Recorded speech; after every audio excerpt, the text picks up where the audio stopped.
आज जमीन की कुछ किस्मों के बारे में बात करेंगे और दूसरा एक और प्रश्न आया था जिसमें पूछा जा रहा था कि क्या हमें जॉइंट लैंड से जो है वो जमीन जो है वो परचेज करनी चाहिए कि नहीं करनी चाहिए, क्या भूमि वो खरीदनी चाहिए कि नहीं खरीदनी चाहिए। तो इसके बारे में थोड़ी सी चर्चा करेंगे। बाकी बंजर कदीम, बंजर जदीद, बरानी अव्वल और आपका नहरी, आवी, इन सब जमीन के जितनी भी किस्में हैं इनके बारे में चर्चा करेंगे। तो साथी नमस्कार, मैं हूं नवीन शर्मा और आप देख रहे हैं हिमाचल टीवी। चलते चलते सबसे पहले वीडियो को लाइक कर दें। लाइक इसलिए क्योंकि लाइक करने से जो है रैंकिंग आती है और थोड़ा मेरा भी जो है वो हौसला बढ़ता है और इस तरह की जानकारी मैं आपके पास लेके आ रहा हूं। तो चलते चलते चैनल को भी सब्सक्राइब जरूर कर दीजिएगा। तो देखिए, ऐसा है कि अगर आप ज्वाइंट लैंड से किसी जमीन की अगर खरीद करना चाहते हैं तो कुछ चीजों का जो है वो आपने ध्यान रखना है। उसमें जो सबसे महत्वपूर्ण चीज ये है कि वो जो ज्वाइंट लैंड जो है वो उसमें ये देखना है कि उसमें कितने हिस्सेदार हैं। अगर उसमें बहुत सारे हिस्सेदार हैं तो कंसर्न व्यक्ति जो आपको जमीन बेच रहा है उसके साथ क्या उसने जो है उस पर्टिकुलर जमीन के ऊपर उसका क्या कब्जा है कि नहीं है। अगर नहीं है तो कंसर्न जितने भी हिस्सेदार हैं उनसे आपको जो है वो उसको कहना है कि एनओसी जरूर प्रदान करे, क्योंकि एनओसी के बिना जो है वो अगर आप लैंड लेंगे तो कल को पार्टीशन होती है तो दिक्कत आ सकती है। दूसरी जो सबसे महत्वपूर्ण बात यह है कि जब भी आप जमीन लें तो उसमें जो है वो आप ततीमा काट कर ही जमीन लें।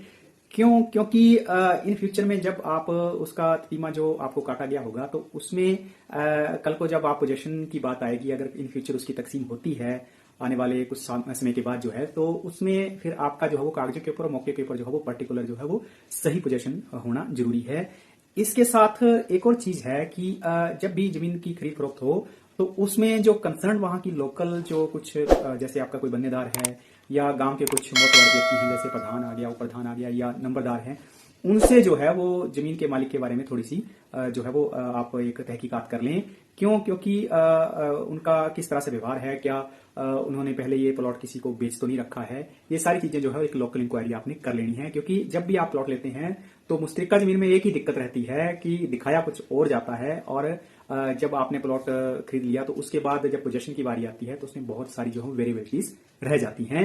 तो कोशिश करें उस हिसाब से आपने जो है वो एक लोकल इंक्वायरी भी कर लेनी है। कंसर्न जो राजस्व अधिकारी हैं उनसे भी आप उसके बारे में बातचीत कर सकते हैं। अब बात आती है दूसरे प्रश्न की जो राजस्थान और हरियाणा से पूछा गया था। तो उसमें ऐसा है कि सबसे पहले आपको बताता हूं कि कुली अव्वल जो भूमि है उसकी जो सिंचाई है वो पर्टिकुलर किसी कुल के द्वारा हो रही है। इसके बाद जो दूसरा पूछा गया था जिसमें आवी के बारे में पूछा गया था, तो आवी एक ऐसी भूमि है जिसकी सिंचाई जो है वो कुएं और कुल को छोड़कर जो है या नहर को छोड़कर किसी अन्य तरीके से होती है, जैसे कोई बारिश के ऊपर निर्भर है या कहीं से किसी तरह की ट्रांसपोर्टेशन की व्यवस्था करके जो है वो सिंचाई करवाई जाती है। इसी तरह से अगर आप बंजर कदीम की बात करें तो जैसे उसमें जो है वो 8 फसलों के बाद जो है उसमें पर्टिकुलर खेती की जाती है और ठीक इसी तरह से बंजर जदीद जो है उसमें 4 फसलों वाली बात आ जाती है। और ठीक इसी तरह से एक भूमि होती है नौतोड़, और नौतोड़ एक ऐसी भूमि है जिसका प्रचलन पहले हिमाचल में काफी था, अभी भी उसका जो है वो एक किन्नौर और लाहौल स्पीति में एक जो है वो एक डिमांड चली हुई है। नौतोड़ जो है वो अयोग्य जो कृषि योग्य भूमि होती है उसको योग्य बनाने की व्यवस्था को जो है वो नौतोड़ भूमि कहा जाता है। और इसी तरह से बरानी है जो आपकी बारिश के ऊपर जो है निर्भर है। तो ये सारी किस्में हैं, इसके बारे में पूछा जा रहा था। बाकी इस तरह की जानकारी मैं आपके पास लेते आ रहा हूं। अगर आपको ये वीडियो इन्फॉर्मेटिव लगा तो कृपया लाइक, शेयर और सब्सक्राइब जरूर करिए। बहुत बहुत धन्यवाद। जय हिंद, जय भारत, जय हिमाचल।